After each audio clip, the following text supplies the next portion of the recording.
A5 is important. Many people can speak like this. I want to learn English.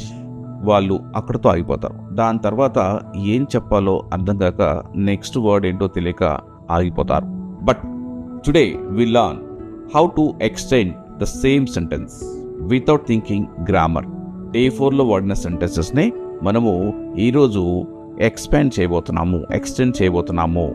So దానివల్ల ఎలా extend చేయాలి అనేది అర్థమవుతుంది. ఒక సెంటెన్స్ని మనము ఎలా ఎక్స్టెండ్ చేయాలి అనే విషయం మనకు అర్థమవుతుంది. ఇంగ్లీష్ ఫ్లూయెన్సీ సీక్రెట్ ఏంటంటే సెంటెన్స్ ఎక్స్పాన్షన్. ఎవరైతే స్పీకర్స్ ఉన్నారో, ఇంగ్లీష్లో ఫ్లూయెంట్గా మాట్లాడే వాళ్ళు ఉన్నారో, వాళ్ళు ఒక సెంటెన్స్ తీసుకొని, ఒక సింపుల్ సెంటెన్స్ తీసుకొని దాన్ని ఎక్స్పాన్షన్ చేసుకుంటూ వెళ్తారు.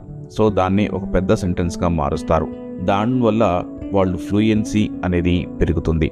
సో మనము ఈరోజు ఒక చిన్న సెంటెన్స్, స్మాల్ సెంటెన్స్ని